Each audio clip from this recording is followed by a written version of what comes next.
Hello everyone, मेरा नाम राजेश कुमार सावरिया है। आज हम लोग क्लास 11th का अकाउंटेंसी स्टार्ट करने जा रहे हैं, पर उससे पहले हम लोगों को कुछ बेसिक बात करना है। बेसिक बात ये करना है कि बच्चों, क्लास 10th के बाद जब हम लोग अपना एक स्ट्रीम ऑप्ट करते हैं, आर्ट्स, कॉमर्स, साइंस, तो मेरा ये मानना है कि ये जो आर्ट्स स्ट्रीम होता है या जो साइंस स्ट्रीम होता है वो 10th के बाद कंटिन्यूएशन होता है।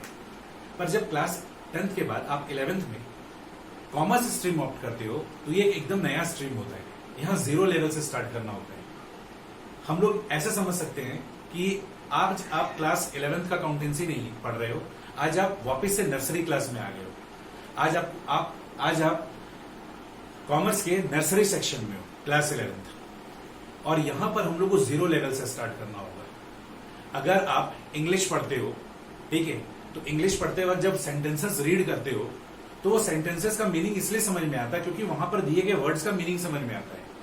तो उसी तरीके से जब ये 11th के कॉमर्स में आज आप अकाउंटेंसी पढ़ने जा रहे हो तो अकाउंटेंसी भी तभी अच्छे से समझ में आएगा जब यहां पर जो टर्मिनोलॉजी यूज होता है उसका मीनिंग आपको एकदम क्रिस्टल क्लियर हो।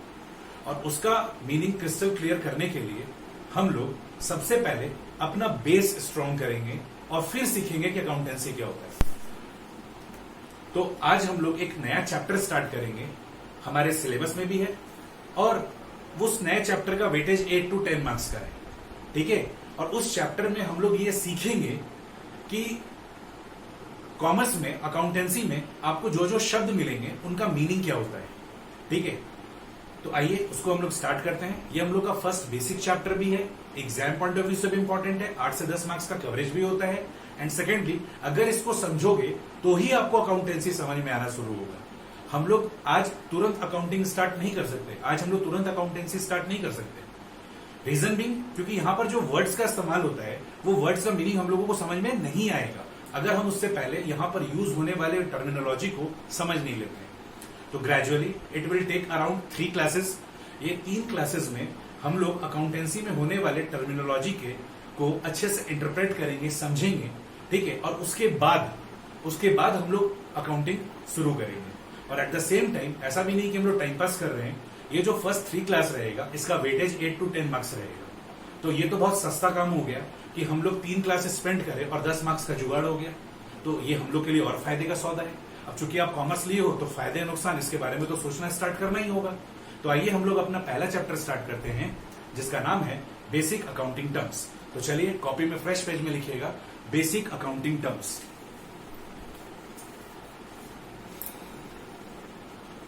बच्चों, ये हम लोगों के चैप्टर का नाम है बेसिक अकाउंटिंग टर्म्स। वंस ये चैप्टर हम लोग कंप्लीट कर लेंगे ना, उसके बाद हम लोगों को इस सब्जेक्ट में यूज होने वाले सारे टर्मिनोलॉजी का मीनिंग भी समझ में आएगा और फिर चीजें भी समझ में आना स्टार्ट होगी। तो चलिए स्टार्ट करते हैं। सबसे पहला वर्ड हम लोग सीखेंगे एक्सपेंसेस का मतलब। अगर हम आपसे पूछे बच्चों कि एक्सपेंसेस का मतलब क्या होता है तो क्या बताइएगा? ट्राई करो, एक्सपेंसेस का मतलब क्या होता है? एकदम सिंपल लेमन भाषा में एक्सपेंसेस का मतलब क्या बोलोगे? खर्च। तो ये तो लेमन का मीनिंग है कि भाई हाँ, आम बोलचाल भाषा में एक्सपेंसेस का मतलब खर्च होता है। कुछ बच्चे लोग क्या करते हैं, एक्सपेंसेस का मीनिंग जब पूछा जाए तो वो लोग लॉसेस बोल देते हैं, नुकसान। नहीं, एक्सपेंसेस अलग चीज होता है, लॉस अलग चीज होता है। सबको अलग अलग सीखेंगे। पर सबसे पहले अगर बात किया जाए एक्सपेंसेस का तो सरल शब्दों में इसका मतलब क्या होता है? खर्च। तो अगर हम लोग एक्सपेंसेस वर्ड का मतलब समझे तो सरल शब्दों में मतलब होता है खर्च। बट हम लोगों को सरल शब्दों में इसको एक्सप्रेस नहीं करना है, वी हैव टू राइट इसका डेफिनेशन, ठीक है। तो आइए इसका डेफिनेशन समझते क्या होता है, पहले लिखते हैं फिर उसको डिस्कस करेंगे कि एक्सपेंसेस का मतलब क्या होता है। Expenses is the amount spent या incurred during a particular period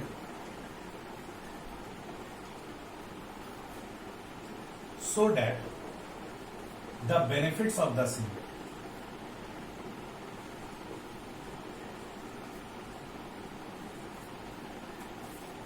would be availed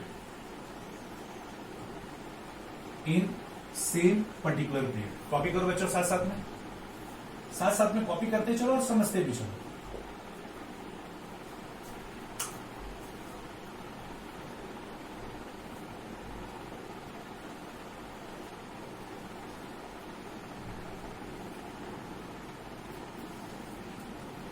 बच्चों एक्सपेंसेस का मतलब क्या लिखा गया है? एक्सपेंसेस का मतलब है expenses is the amount spent incurred during a particular period so that the benefits of the same would be availed in the same particular period. तो अगर हम लोग बात करें एक्सपेंसेस का, आप लोग बोले एक्सपेंसेस का सरल शब्दों में मतलब होता है खर्च। तो खर्च क्यों करते हैं? अगर हम कोई भी पैसा खर्च करते हैं, कुछ भी अगर हम खर्च करते हैं, तो इसके पीछे मेरा कुछ ना कुछ तो मोटिव होता होगा। तो हम लोग खर्च ही क्यों करते हैं?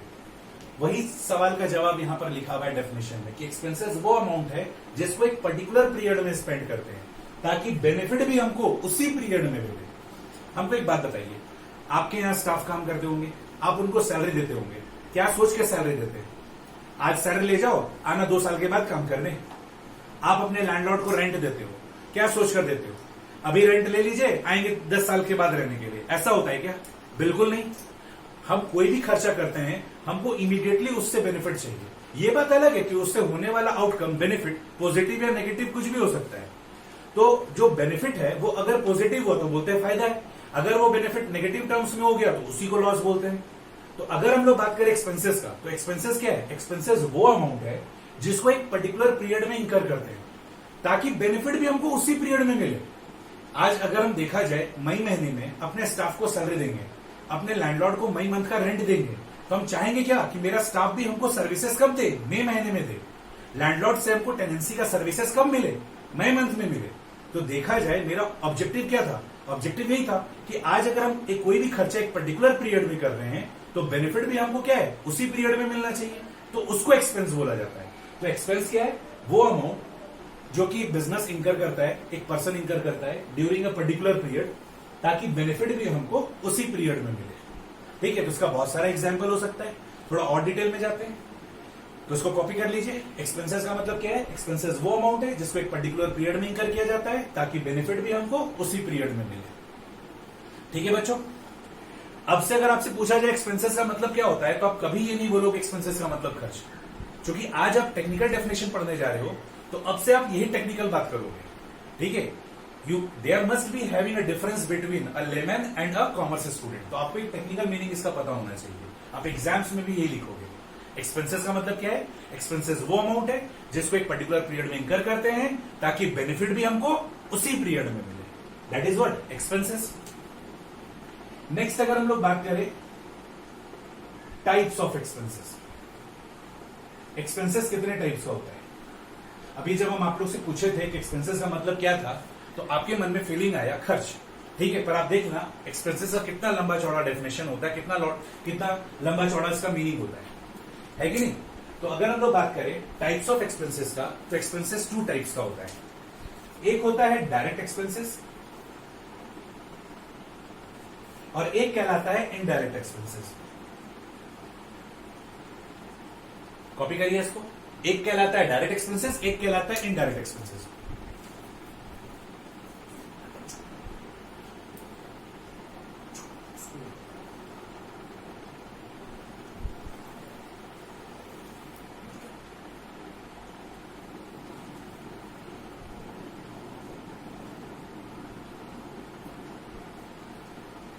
अब अच्छा, अब समझते हैं डायरेक्ट एक्सपेंसेस क्या होता है और इनडायरेक्ट एक्सपेंसेस क्या होता है।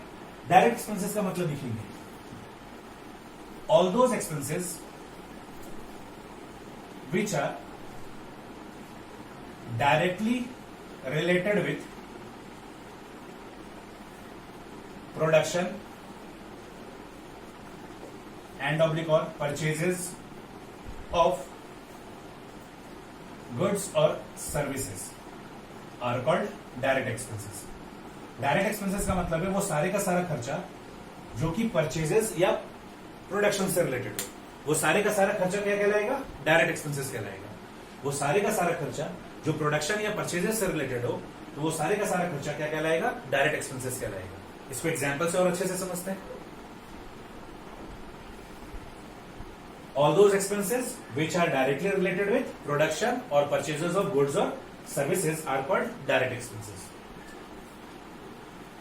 इसके नीचे आप लोग लिखोगे बच्चों, हम ऊपर लिखते हैं। ठीक है, आप लोग इसके नीचे लिखोगे, हम ऊपर लिखते हैं।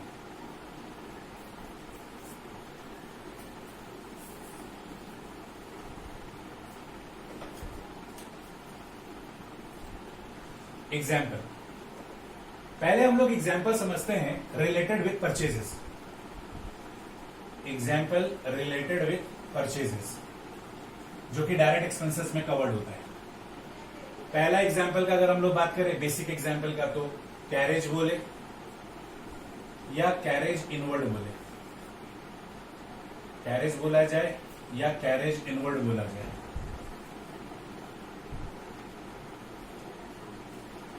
कार्टेज बोले या कार्टेज इनवर्ड बोले, फ्रेट बोलो या फ्रेट इनवर्ड बोलो। ये जो बच्चों ब्रैकेट में लिख रहे हैं ना, ये क्वेश्चंस में लिखा हुआ रहता है। क्वेश्चन में या तो कैरेज बोलता है या तो कैरेज इनवर्ड बोलता है, तो हम लोग उससे समझ जाएंगे कि ये परचेज रिलेटेड खर्चा है।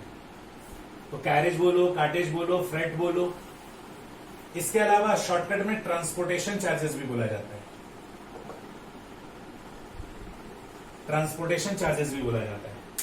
अब द थिंग इज कि इन सब में डिफरेंसेस क्या है, ये कैरेज क्या होता है, कार्टेज क्या होता है, फ्रेट क्या होता है, ट्रांसपोर्टेशन क्या होता है, इसको भी समझना है कि भाई इन सब शब्दों का मतलब क्या होता है। अच्छे से समझते हैं एकदम लाइट मोड में। सपोज मेरा टॉयज का बिजनेस है, ठीक है, हम टॉयज का बिजनेस करते हैं। रांची में मैन रोड में मेरा टॉय का शॉप है।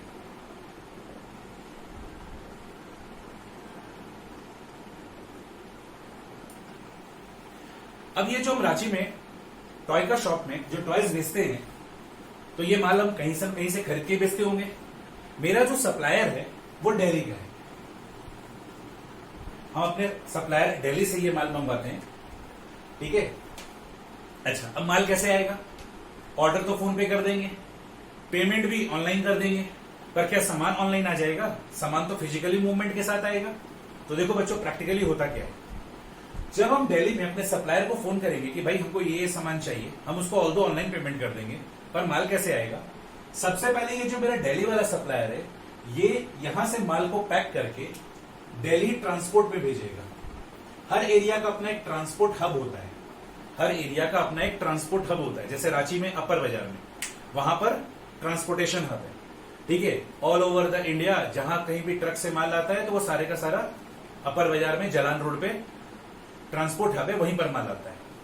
तो होगा क्या कि दिल्ली वाले सप्लायर को जब हम कांटेक्ट किए कि भाई हमको ये सब सामान चाहिए, तो वो माल को क्या करेगा, पैक करके सबसे पहले दिल्ली ट्रांसपोर्ट जो वहां का, जैसे सपोज करो ये चांदनी चौक में है शॉप, तो ये क्या करेगा, चांदनी चौक के आसपास का जो ट्रांसपोर्ट हब होगा, ये इस माल को पैक करके वहां भेजेगा।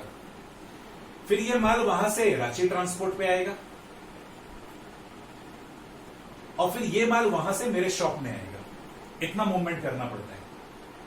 तो आप जो लोकल भाड़ा देते हो, लोकल भाड़ा, ठीक है, इसको आज कैरेज बोलते हैं और पहले जमाने में कार्टेज बोला जाता था। देखा जाए तो ये माल तो यहां पैक कर दिया, ठीक है। अब इस माल को यहां से यहां पर भेजा जाएगा, तो भेजने के लिए ट्रांसपोर्टेशन में खर्चा आएगा। तो आज इसको हम लोग कैरेज बोलते हैं, ठीक है। पहले कभी हम लोग इसको कार्टेज बोला करते थे, ठीक है। आप लोग ओल्ड जमाने का मूवी देखना, पुराने जमाने का मूवी देखना, वहां पर आपको मिलेगा कि एक हीरो है, गरीब माँ का बेटा है, ठेला से माल ढो रहा है।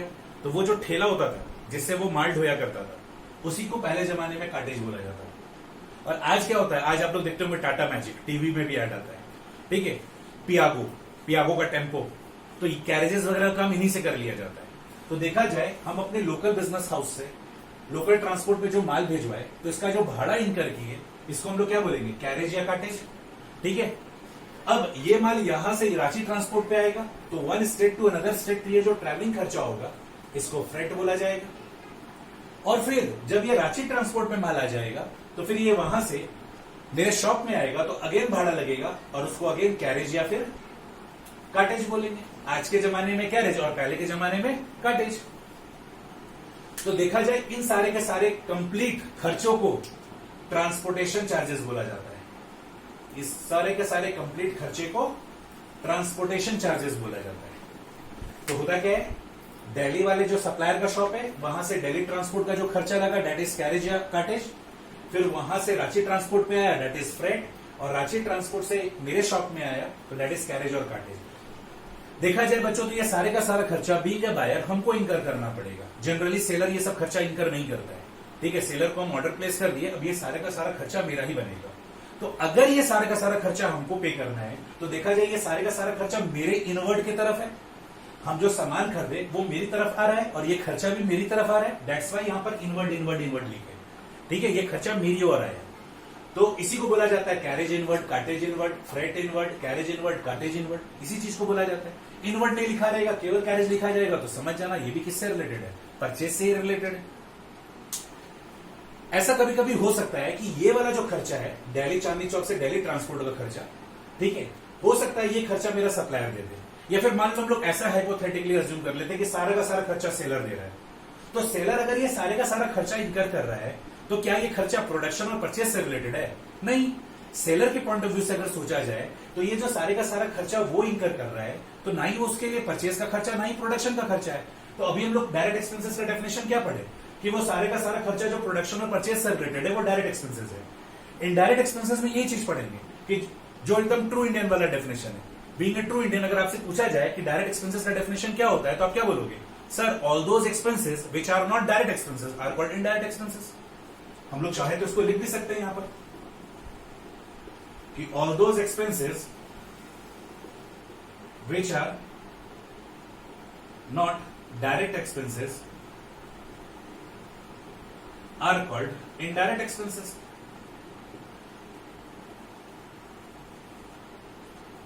तो अगर ये सारे का सारा खर्चा सेलर इनकर करेगा तो सेलर के लिए ये खर्चा प्रोडक्शन और परचेज से रिलेटेड नहीं, क्योंकि सेलर तो ये माल हमको सप्लाई कर रहा है ना। सेलर ये सारे का सारा माल तो हमको सप्लाई कर रहा है तो ये तो उसका सेल रिलेटेड खर्चा हो गया ना। तो जो परचेज और प्रोडक्शन रिलेटेड खर्चा वो डायरेक्ट एक्सपेंसेस है और जो इनसे रिलेटेड नहीं है वो इनडायरेक्ट एक्सपेंसेस है। तो अगर हम लोग दिल्ली वाले के हिसाब से अगर बात करें, अगर ये बाय डिफॉल्ट, अगर मान लो बाय द वे अगर ये खर्चा इनकर कर देता है तो फिर ये क्या कहलाएगा? इनडायरेक्ट एक्सपेंसेस कहलाएगा। अदरवाइज अगर ये सारे का सारा खर्चा बायर को ही झेलना पड़ता है, बायर ही सहता है ये सारे का सारा खर्चा, तो फिर ये डायरेक्ट एक्सपेंसेस कहलाता है। तो इसको कॉपी कर लो ताकि आपको एक पता होना चाहिए कि ट्रांसपोर्टेशन चार्जेस का कॉन्सेप्ट कैसा होता है। ठीक है, माल डायरेक्टली ऐसा नहीं होता कि उड़ के यहां आ जाता है। पहले ये माल यहां से उठकर ट्रांसपोर्ट हब में जाता है, फिर एक ट्रांसपोर्ट हब से माल दूसरे ट्रांसपोर्ट हब में आता है और फिर ये माल मेरे शॉप में आता है। तो ये सिस्टम होता है। तो this is the meaning of carriage, cartage, freight and transportation. इसको जल्दी से कॉपी कर लो।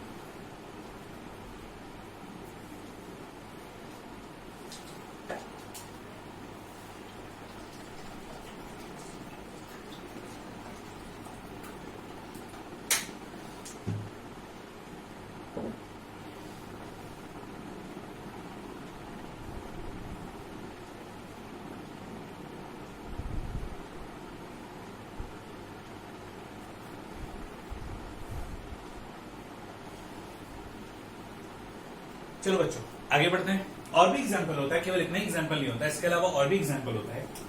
ठीक है, जैसे मान लीजिए अगर हम सामान विदेश से मंगाते हैं, हमको कोई सामान खरीदना है, गुड्स एंड सर्विसेज एक्वायर करना है।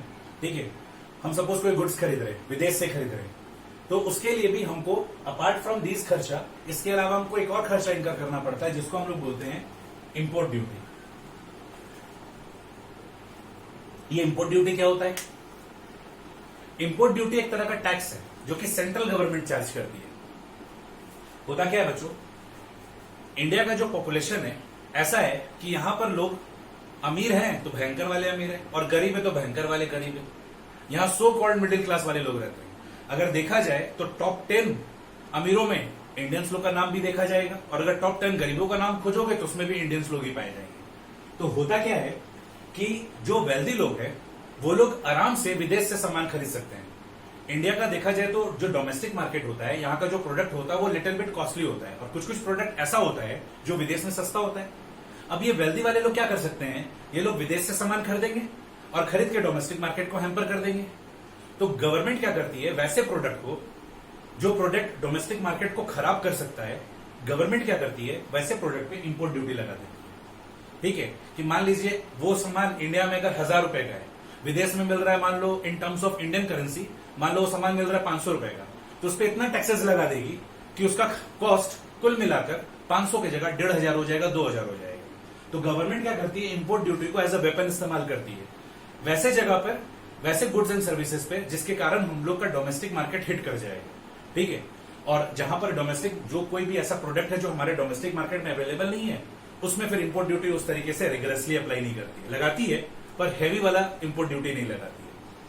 तो यहां पर यही होता है कि वो सारा का सारा प्रोडक्ट जो डोमेस्टिक मार्केट में अवेलेबल है, तो ये वेल्दी लोग हमारे डोमेस्टिक मार्केट को खराब ना कर दे, इसलिए गवर्नमेंट उसके ऊपर इंपोर्ट ड्यूटी लगा देती है। तो अगर आप विदेश से सामान खरीदोगे तो खरीद रहे हो, और खरीदने के दौरान आप ये सब खर्चा भी करोगे और इंपोर्ट ड्यूटी भी दोगे, तो this becomes what, purchase related खर्चा।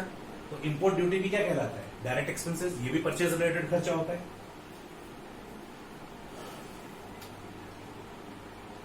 और भी बोल सकते हैं, जैसे इंडिया में octroi duty,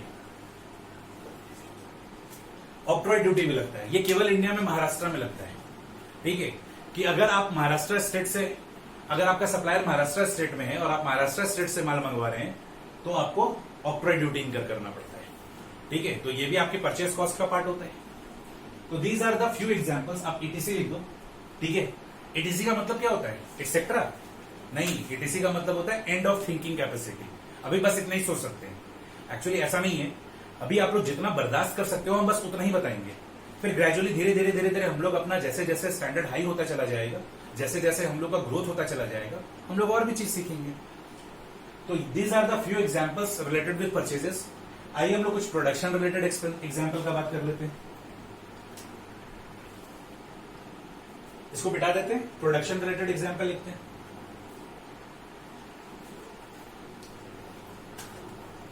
example related with production.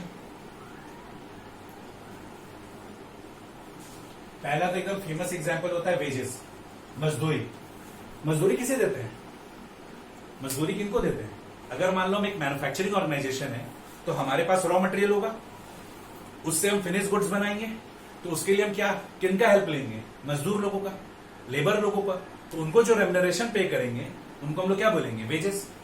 अब आप बोलोगे सर आज के जमाने में तो मशीन्स का इस्तेमाल होता है, तो सर हम लोग को मजदूर का क्या जरूरत है?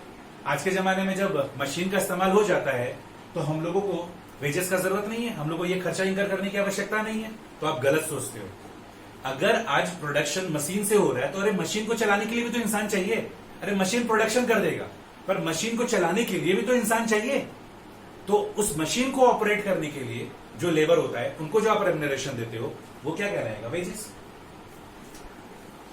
इसके अलावा और भी खर्चा बोल सकते हैं, जैसे कोल, गैस एंड वाटर। ये तो नाम से समझ में आ रहा होगा, इस प्रोडक्शन के दौरान लगता है, ठीक है। हीट एंड लाइटिंग,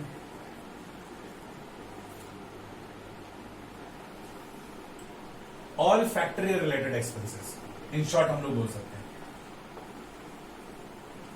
एक फैक्ट्री में जितना भी खर्चा होता है वो सारा का सारा क्या कहलाएगा, प्रोडक्शन रिलेटेड खर्चा। खर्चा जो प्रोडक्शन और परचेज से रिलेटेड है उसको हम लोग क्या बोलेंगे, डायरेक्ट एक्सपेंसेस। अब वो खर्चा जो डायरेक्ट एक्सपेंसेस नहीं होगा वो क्या कहलाएगा, इनडायरेक्ट एक्सपेंसेस, ठीक है। इनडायरेक्ट एक्सपेंसेस का भी एग्जांपल ले लेते हैं, ठीक है।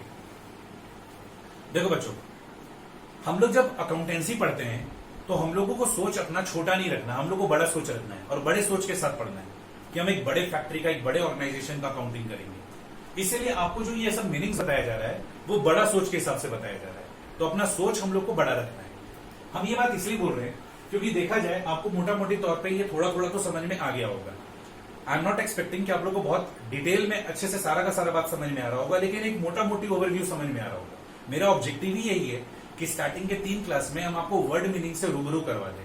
फिर तो हम लोग को साल भर प्रैक्टिस करना है, हम लोग बहुत कुछ सीखेंगे, बहुत कुछ सीखेंगे। ये सब चीज में प्रैक्टिस करेंगे तो हम लोग का कंसेप्ट धीरे धीरे धीरे धीरे क्लियर होता चला जाएगा। आज हम आप लोग को जो कुछ भी पढ़ा रहे हैं, आप लोग उसको विजन कर रहे हो, सोच रहे हो, ठीक है। लेकिन जब सम्स बनाएंगे तो वो सब चीज दिखेगा, तो और प्रैक्टिकली क्लियर होगा। तो अगर हम एक बड़ा सोच के साथ अगर बात करें तो एक बड़े ऑर्गेनाइजेशन में क्या है, एक उसका फैक्ट्री है और एक उसका ऑफिस होगा।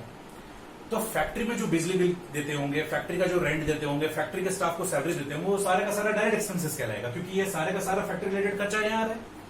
पर एक बड़े ऑर्गेनाइजेशन में फैक्ट्री के अलावा जो भी अदर चीज है, लाइक ऑफिस, एक ऑफिस होगा, उसका वेयर हाउस होगा, ठीक है। तो उनसे रिलेटेड जो खर्चा करेंगे वो क्या कहलाएगा, इनडायरेक्ट एक्सपेंसेस।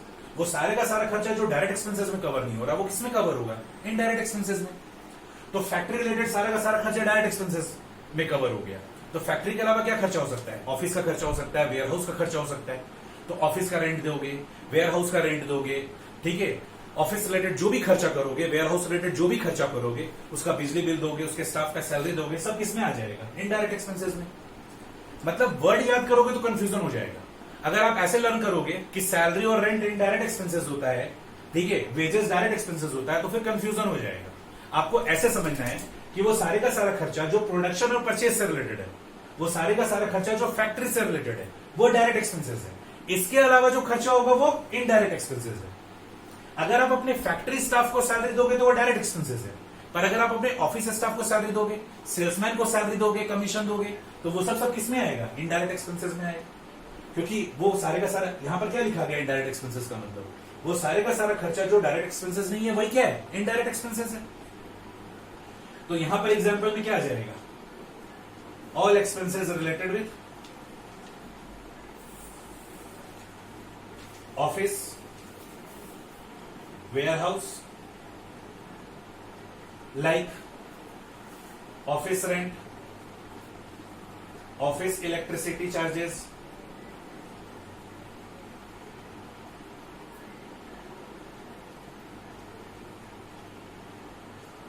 गोडाउन रेंट,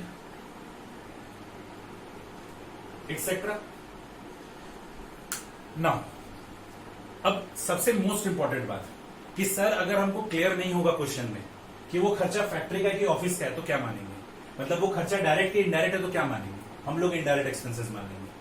अगर आपको खर्चे के बारे में क्लैरिटी नहीं है, जैसे मान लो क्वेश्चन में बोला आपको रेंट, तो रेंट तो फैक्ट्री का भी हो सकता है, ऑफिस का भी हो सकता है, गोडाउन का भी हो सकता है। क्वेश्चन साइलेंट रहेगा तो मान लेंगे इनडायरेक्ट एक्सपेंसेस, वो ऑफिस का है या वेयर हाउस का है। ठीक है, अपना कुछ अजम्पशंस रहता है अकाउंटेंसी में।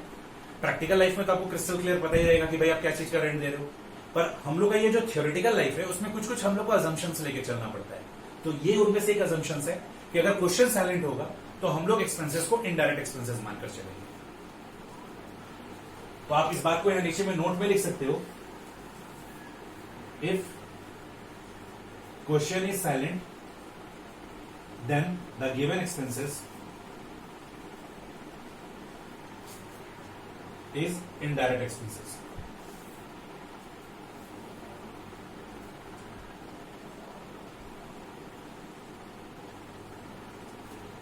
जैसे मान लो आपको क्वेश्चन बोलते हैं जनरल एक्सपेंसेस, खुदरा खुदरी खर्चा, मिसलेनियस एक्सपेंसेस, तब क्या करें? तब तो दिक्कत हो जाएगा। तो कोई टेंशन वाला बात नहीं। अगर आपको खर्चों का क्लैरिटी नहीं लग रहा है कि खर्चा किस चीज का है, तो आप उसको इनडायरेक्ट एक्सपेंसेस मान लो। तो अभी तक का समरी क्या है? एक्सपेंसेस का मतलब क्या होता है? एक्सपेंसेस का मतलब होता है वो सारे का सारा अमाउंट जो कि आप एक पर्टिकुलर पीरियड में इनकर करते हैं ताकि उसका बेनिफिट भी हमको उसी पीरियड में मिले। खर्चे दो तरह का होता है, डायरेक्ट और इनडायरेक्ट। वो सारे का सारा खर्चा जो प्रोडक्शन और परचेज से रिलेटेड होता है उसको डायरेक्ट एक्सपेंसेस बोलते हैं, और वो सारे का सारा खर्चा जो डायरेक्ट एक्सपेंसेस नहीं है वो इनडायरेक्ट एक्सपेंसेस कहलाता है। और क्वेश्चन में अगर आपको ये क्लियर नहीं हो रहा है कि वो खर्चा परचेज और प्रोडक्शन से रिलेटेड है या नहीं है, तो फिर उसको क्या मान लेंगे? इनडायरेक्ट एक्सपेंसेस मान लेंगे। यहां तक कॉपी कर लीजिए।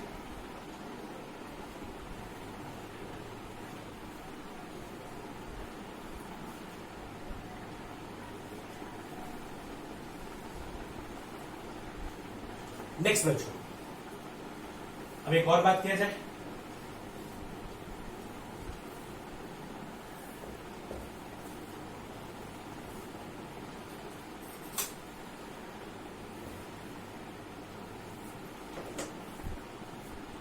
जैसा कि अभी हम लोग डेफिनेशन में पढ़े कि एक्सपेंसेस क्या होता है? अमाउंट स्पेंट और इनकर्ड। मतलब एक्सपेंसेस के लिए पैसा का क्या होता है? आउटफ्लो होता है, मनी का आउटफ्लो होता है। तो पेमेंट पॉइंट ऑफ व्यू से बात करो बच्चे, तो एक्सपेंसेस में दो सिचुएशन हो सकता है। जितना का खर्चा है अगर आप फुल्ली पेमेंट कर देते हो तो वेल एंड गुड, पर अगर कम पेमेंट कर रहे हो तो उसको लेमन भाषा में क्या बोलते हैं? Outstanding expenses. आउटस्टैंडिंग का वो लेमन इंग्लिश मीनिंग नहीं निकाल देना है, बहुत सुंदर आउटस्टैंडिंग एक्सपेंसेस वो नहीं होता है, बहुत सुंदर। एक कहलाता है आउटस्टैंडिंग एक्सपेंसेस और एक कहलाता है प्रीपेड एक्सपेंसेस। आउटस्टैंडिंग एक्सपेंसेस का मतलब ये नहीं होता है बहुत सुंदर खर्चा, ये इसका मीनिंग नहीं होता है। आउटस्टैंडिंग एक्सपेंसेस का मतलब क्या होता है? वो खर्चा जिसका आपने बेनिफिट ले चुका है पर आपने उसका पेमेंट नहीं किया है। अगेन रिपीटिंग, वो सारे का सारा खर्चा जिसका आपने वो सारे का सारा खर्चा जिसका आपने बेनिफिट उठा चुका है पर आपने उसका पेमेंट नहीं किया है। एग्जाम्पल से समझते हैं, पहले लिख लो, all those expenses from which benefits availed but payment not made. इसको एग्जाम्पल से समझते हैं, ठीक है। सपोज करिए आप अपने स्टाफ को क्या करते हैं, पूरे साल भर 12 महीने खटाते हैं, ठीक है, पूरा 12 महीना खटाए, लेकिन आप उसको 11 महीने का सैलरी दिए, 1 महीने का सैलरी नहीं दिए। क्यों नहीं दिए? पैसे का दिक्कत था, इसलिए भी 12 महीने की जगह 11 महीने का सैलरी दिया। ऐसा नहीं कि 1 महीने का सैलरी देना नहीं, देना है, पर अभी क्या है, ये 12 महीना खटाए, उसको 11 महीने का सैलरी दिए, 1 महीने का सैलरी कुछ दिन के बाद दे देंगे। तो देखा जाए आपने बेनिफिट तो पूरे 12 महीने का लिया, पर पेमेंट कितने दिन का किया? 11 महीने का। तो देखा जाए वो जो 1 महीना था उसका आपने बेनिफिट लिया पर पेमेंट नहीं किया। तो that is the example of what? Outstanding expenses. उसको बोलेंगे आउटस्टैंडिंग सैलरी।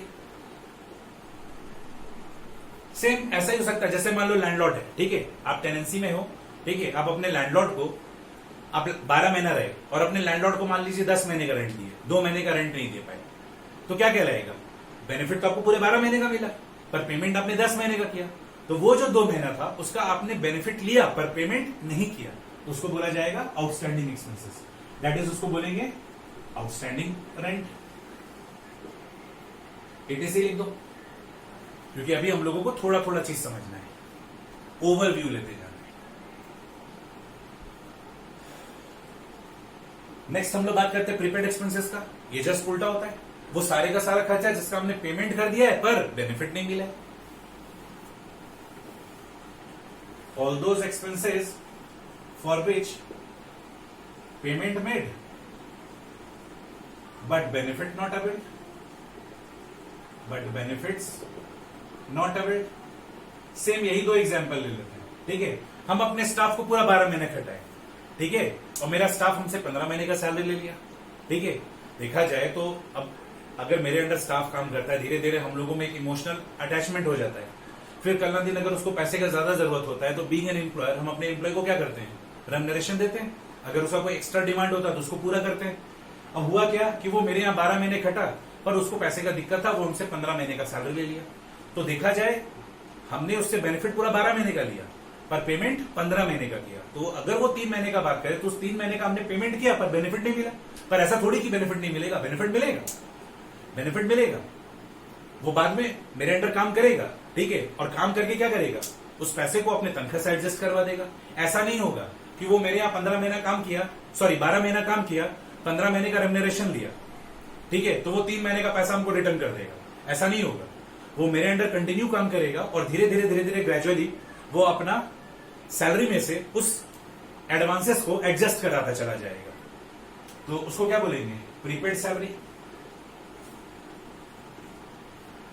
सेम रेंट में भी हो सकता है। आप 12 महीना रहे और लैंडलॉर्ड को 14 महीने का रेंट दे दिए, तो 2 महीने का आपने क्या किया? एक्स्ट्रा पेमेंट कर दिया। तो वो 2 महीने के लिए क्या आपने पेमेंट तो किया पर बेनिफिट नहीं मिला, तो बेनिफिट में मिलेगा। आप रहिए, कंटिन्यू करिए, टेनेंसी आप अपने एंजॉय करिए, वो आपके रेंट के साथ क्या होते जाएगा? एडजस्ट होता चला जाएगा। That is what? Prepaid rent. तो अगर पूरे के पूरे एक्सपेंसेस को समराइज करें तो यहां तक था ये समरी का डेफिनेशन। ये था पॉइंट नंबर 1, एक्सपेंसेस का मतलब। तो एक्सपेंसेस का मतलब क्या क्या चीज सीखे? वो अमाउंट जो कि एक पर्टिकुलर पीरियड में हम इंकर करते हैं ताकि बेनिफिट भी हमको उसी पीरियड में मिले, ठीक है। दूसरा, एक्सपेंसेस 2 तरह का होता है, डायरेक्ट एक्सपेंसेस और इनडायरेक्ट एक्सपेंसेस। वो सारे का सारा खर्चा जो प्रोडक्शन और परचेज से रिलेटेड है वो डायरेक्ट एक्सपेंसेस है, और जो डायरेक्ट एक्सपेंसेस नहीं है वो इनडायरेक्ट एक्सपेंसेस है। और फिर इन खर्चों का जब पेमेंट करते हैं तो 2 अलग तरह का सिचुएशन क्रिएट होता है। That is, one is outstanding expenses and another is prepaid expenses. Outstanding expenses क्या होता है? वो सारे का सारा खर्चा जिसका आपने बेनिफिट ले लिया है पर पेमेंट नहीं किया है, और वो सारे का सारा खर्चा जिसका आपने पेमेंट कर दिया पर बेनिफिट नहीं लिया, उसको क्या बोलेंगे? Prepaid expenses. तो these are the technical meanings. आपको ये सब कीवर्ड्स याद करना है। कीवर्ड्स कैसे याद करेंगे? एक्सपेंसेस का मतलब कैसे याद करेंगे कि भाई एक्सपेंसेस का मतलब होता है वो अमाउंट जिसको एक पर्टिकुलर पीरियड में इंकर किए ताकि उसका बेनिफिट भी हमको उसी पीरियड में मिले। डायरेक्ट एक्सपेंसेस का मतलब वो सारे का सारा खर्चा जो प्रोडक्शन और परचेज से रिलेटेड है वो डायरेक्ट एक्सपेंसेस है, और जो खर्चा डायरेक्ट एक्सपेंसेस नहीं है वो खर्चा इनडायरेक्ट एक्सपेंसेस है। वो सारे का सारा खर्चा जिसका हमने बेनिफिट ले लिया है पर पेमेंट नहीं किया है आउटस्टैंडिंग एक्सपेंसेस है, और वो सारे का सारा खर्चा जिसका हमने पेमेंट कर दिया है पर बेनिफिट नहीं मिला है दैट इज प्रीपेड एक्सपेंसेस। ना अब एक छोटा सा वर्ड और डिस्कस करना है। What is the difference between advance and prepaid? Advance और प्रीपेड में क्या फर्क है? ठीक है, जैसे अभी हमने थोड़ी देर पहले एक वर्ड एडवांस वर्ड भी यूज किया था, तो उन दोनों में फर्क क्या होता है? एडवांस और प्रीपेड में क्या फर्क होता है? देखो एडवांस का मतलब क्या होता है, दोनों में एकदम कंसेप्चुअल डिफरेंस है। एडवांस का मतलब क्या होता है? एनी अमाउंट रिसीव्ड और paid before entering into any agreement, किसी एग्रीमेंट में एंटर करने से पहले कोई पैसा लेते या देते हैं तो उसको एडवांस बोलते हैं।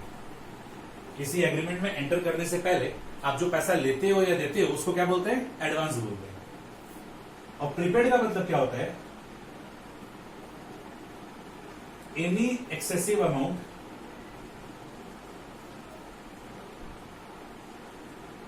received or paid after entering into any agreement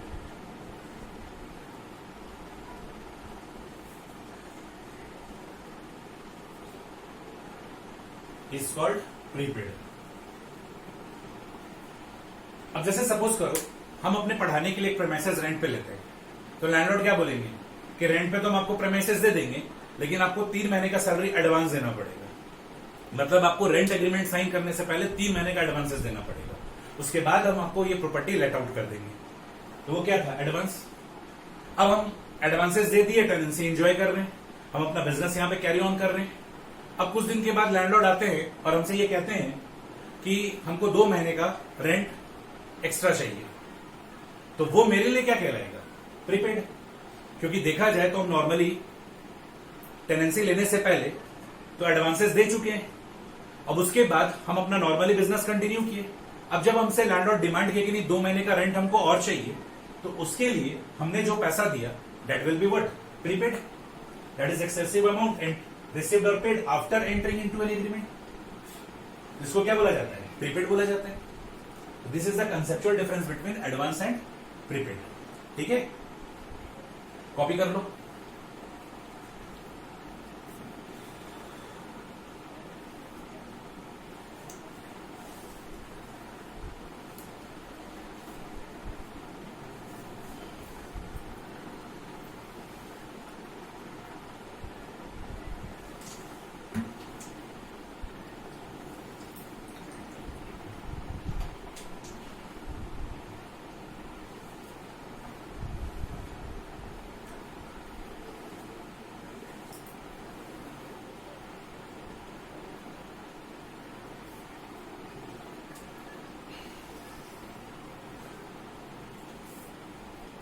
तो एडवांसेस का क्या डेफिनेशन लिखा गया है? एनी अमाउंट रिसीव्ड और paid before entering into any agreement. Agreement enter करने से पहले कुछ भी पैसा लिए या दिए उसको बोलेंगे एडवांस। और एग्रीमेंट एंटर करने के बाद कोई भी एक्स्ट्रा पैसा लिए या दिए तो उसको क्या बोलेंगे? प्रीपेड। ये प्रीपेड है और ये प्रीपेड एक्सपेंसेस है, दोनों में फर्क है। यहाँ एक प्रीपेड वर्ड को समझाया गया और यहाँ एक पर्टिकुलरली प्रीपेड एक्सपेंसेस को समझाया गया। यहां पर लिए दिए दोनों का बात हो रहा है।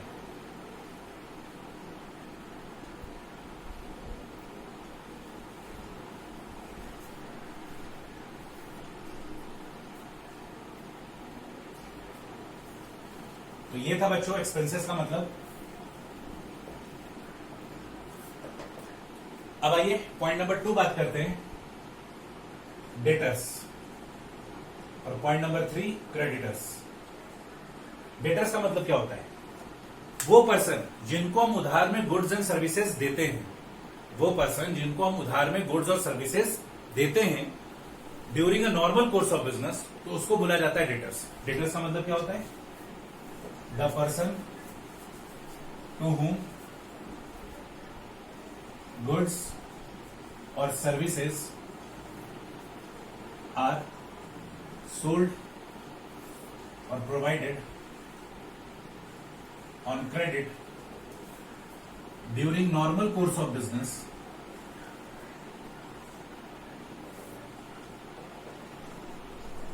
is called debtors।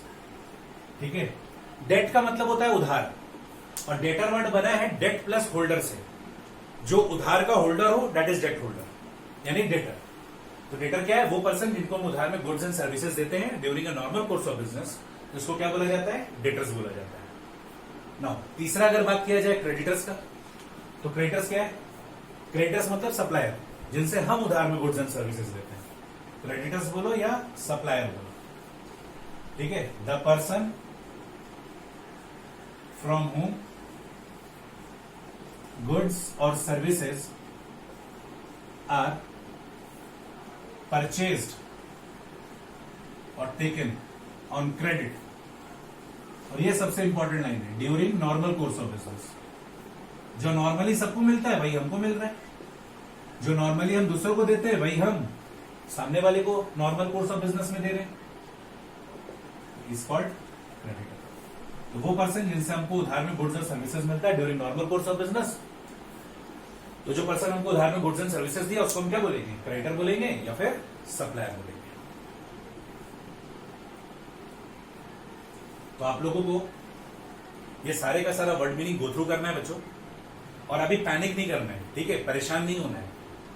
अभी आपको लग रहा होगा कि ये डेफिनेशन क्यों कर रहे हैं, बट ये बहुत इंपॉर्टेंट है, बिलीव मी। जब आप 4th क्लास अटेंड करोगे अकाउंटिंग इक्वेशन का, और अगर आपको ये सब वर्ड का मीनिंग नहीं पता था तो बहुत परेशान हो जाओगे। ये ऐसा पेपर नहीं है कि हम आपको फर्स्ट मोमेंट से ही हम आपको प्रैक्टिकल सॉल्व करवाना स्टार्ट करवा दें। अभी हम आपको जैसे बताएं कि इंग्लिश लिटरेचर अगर पढ़ना है तो उसमें यूज होने वाले वर्ड्स का मीनिंग हमको पता होना चाहिए। क्वेश्चन ही लिखा हुआ रहेगा अजीब टाइप से, तो आपको उसका मीनिंग ही समझ में नहीं आएगा। लेकिन अगर आप इन टर्मिनोलॉजी को पढ़ोगे तो आपको धीरे धीरे उसका मीनिंग समझ में आएगा कि हाँ, ये बोलना क्या चाह रहा है, ये कहना क्या चाह रहा है। तो आज हम आप लोग के साथ 3 डेफिनेशन कवर किए, अराउंड 14-15 डेफिनेशन कवर करना है 3 क्लासेस में, ठीक है। तो मोटा मोटी तौर पे आज हम 3 डेफिनेशन आप लोग के साथ कवर किए हैं, ठीक है। इसके आगे भी हम लोग नेक्स्ट क्लास में कंटिन्यू करेंगे, पर प्लीज इसको अच्छे से गो थ्रू करना, ठीक है, और अपने आप को मौका दो ताकि आप क्लास 11th कॉमर्स के एनवायरमेंट में एडजस्ट हो जाओ, और उसके बाद after 5 class you will start feeling comfortable, ठीक है। ये एकदम हम आपको क्या बोले, ये क्लास 11th का जो ये कॉमर्स होता है, ठीक है, कॉमर्स स्ट्रीम होता है, ये जस्ट नर्सरी है। आप वापिस से नर्सरी क्लास में आ गए और आपको 0 लेवल से पढ़ाई करना है, और आपको 0 लेवल से स्टार्ट किया गया है। आपको बताया गया है कि एक्सपेंसेस का मतलब क्या होता है। आपको पता था एक्सपेंसेस का मतलब खर्चा होता है, लेकिन खर्च बोलने से काम नहीं चलेगा। अब आपको बोलना पड़ेगा कि एक्सपेंसेस का मतलब होता है वो अमाउंट जिसको एक पर्टिकुलर पीरियड में इंकर करते हैं ताकि बेनिफिट भी हमको उसी पीरियड में मिले। खर्चे 2 तरह के होते हैं, डायरेक्ट और इनडायरेक्ट। वो सारे का सारा खर्चा जो प्रोडक्शन और परचेज से रिलेटेड है वो डायरेक्ट एक्सपेंसेस है, एंड वो सारे का सारा खर्चा जो डायरेक्ट एक्सपेंसेस नहीं है वो इनडायरेक्ट एक्सपेंसेस है। आपको डायरेक्ट एक्सपेंसेस का एग्जांपल समझ के चल रहे हैं कि carriage, freight, octroi, these are the examples. और इस सबका मतलब क्या होता है हमने आपको बताया था कि कैरेज किसको बोला जाता है, कार्टेज किसको बोला जाता है, फ्रेट किसको बोला जाता है। ये सब का मीनिंग समझना बहुत ज्यादा जरूरी है। इसके अलावा अगर हम लोग बात करें तो वो सारे का सारा खर्चा जो फैक्ट्री से रिलेटेड है वो डायरेक्ट एक्सपेंसेस है, और वो सारे का सारा खर्चा जो ऑफिस, जो फैक्ट्री से रिलेटेड नहीं है, यानी जो ऑफिस का खर्चा है, जो वेयरहाउस का खर्चा है, वो इनडायरेक्ट एक्सपेंसेस है। इनडायरेक्ट एक्सपेंसेस तो बहुत सिंपल है, वो सारे का सारा खर्चा जो डायरेक्ट एक्सपेंसेस में कवर नहीं होगा वो सारे का सारा इनडायरेक्ट एक्सपेंसेस में कवर होगा। फिर हमने आपको बताया कि एक्सपेंसेस में 2 सिचुएशन भी होता है, आउटस्टैंडिंग एक्सपेंसेस और प्रीपेड एक्सपेंसेस। वो सारे का सारा खर्चा जिसका हमने बेनिफिट ले लिया पर पेमेंट नहीं किया है, दैट इज आउटस्टैंडिंग एक्सपेंसेस। यही सब कीवर्ड्स याद करना है आपको कि वो खर्चा जिसका हमने बेनिफिट लिया, पेमेंट नहीं किया, या फिर पेमेंट किया पर बेनिफिट नहीं लिया, दैट इज प्रीपेड एक्सपेंसेस। तो ये कीवर्ड से आपको सेट करना है अपने दिमाग में। फिर हमने आपको बताया डेटर का मतलब वो पर्सन जिनको आप उधार में गुड्स एंड सर्विसेज देते हैं during normal course of business. मतलब अगर आपका पॉलिसी है कि आप सबको 2 महीने का उधार दोगे, तो ऐसा नहीं कि सबको 2 महीने का उधार दोगे। आपका एक पॉलिसी है कि हम 2 महीने का मैक्स टू मैक्स उधार देंगे, तो आप किसी कस्टमर को 10 महीने का उधार देते हो, किसी को 10 दिन का उधार देते हो, किसी को 15 दिन का उधार देते हो, किसी को 1.5 महीने का उधार देते हो, किसी को 2 महीने का उधार देते हो, पर 2 महीने से ज्यादा का उधार नहीं देते हो। आपका एक पॉलिसी फिक्स किया हुआ है, तो वही है during normal course of business. Normal course of business में आप जैसे दूसरों को उधार में गुड्स एंड सर्विसेज देते हैं वैसे ही आप दे रहे हैं, तो जिनको आप दे रहे हैं वो कहलाएंगे डेटर्स, और जिनसे ले रहे हैं उनको क्या कहेंगे, क्रेडिटर्स। तो आपको ये याद करना है। आपको फर्स्ट 5 क्लास पेशेंसिव होना ही पड़ेगा बच्चों। फर्स्ट 5 क्लास एकदम पेशेंसिव होकर समझो, फिर धीरे धीरे आपको अकाउंट्स में कंफर्टेबल जोन में आप आते चले जाओगे। आप डे 1 में पूरा का पूरा अकाउंट्स नहीं सीख सकते, you have to wait and watch, और आपको अच्छे से इन चीजों को समझना है। ठीक है बच्चों, ये उम्मीद करते हैं कि नेक्स्ट क्लास से पहले आप ये 3 डेफिनेशन पूरा मगअप कर चुके होंगे। ठीक है, तो नेक्स्ट क्लास में हम लोग मिलते हैं और फिर 4th डेफिनेशन से कंटिन्यू करेंगे। Okay, thank you.